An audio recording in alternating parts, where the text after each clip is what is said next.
January 5, Reuters, about a dozen oil tankers loaded with Venezuelan crude and fuel have left the country's waters since the start of the year in apparent defiance of the U.S. government's blockade on exports, according to documents seen by Reuters and industry sources including monitoring service tankertrackers.com.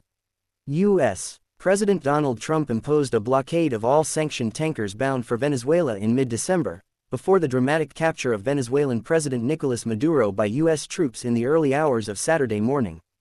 Trump said on Saturday that an oil embargo remained in full force after Maduro's extraction.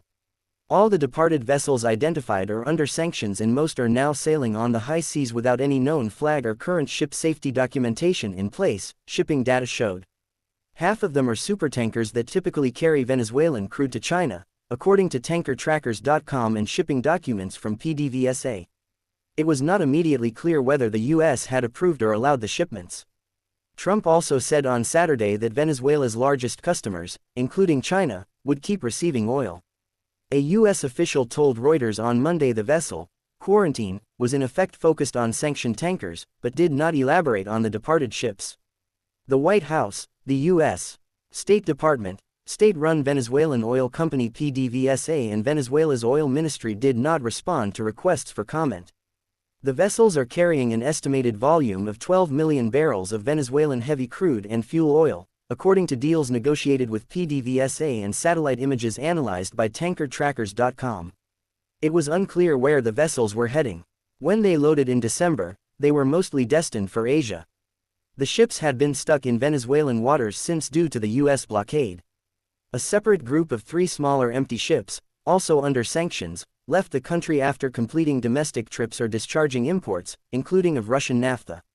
At least 4 of the departed tankers left Venezuelan waters on Saturday through a route north of Margarita Island after briefly stopping near the country's maritime border, tankertrackers.com said. At least 4 supertankers had been cleared by Venezuelan authorities to leave in dark mode, 3 sources with knowledge of the departure paperwork told Reuters. That means the vessels sail without their satellite tracking devices switched on, a common ploy for tankers in the global fleet that carry sanctioned oil from Venezuela, Iran and Russia around the world. We managed to get some supplies out, a PDVSA source said. The shipments were authorized despite the risks, but we don't think we can continue using that route. In a planned meeting with Venezuela's interim president and oil minister Delcy Rodriguez later on Monday, PDVSA's board of directors was expected to receive directions and make decisions related to exports, the person added. Chevron resumes exports. Separately, U.S. oil major Chevron called employees back to Venezuela after the holidays and resumed exports of Venezuelan oil to the U.S. on Monday after a 4-day pause, according to shipping data and a source.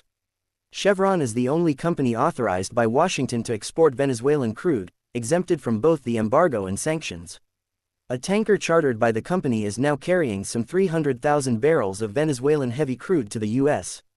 Gulf Coast. The fluidity of Chevron's operations in Venezuela, which has in recent years emerged as PDVSA's main joint venture partner, amid the country's deep political turmoil contrasts with the state-run company's situation. PDVSA's exports had ground to a halt last week due to the blockade, forcing it to begin cutting output at the weekend.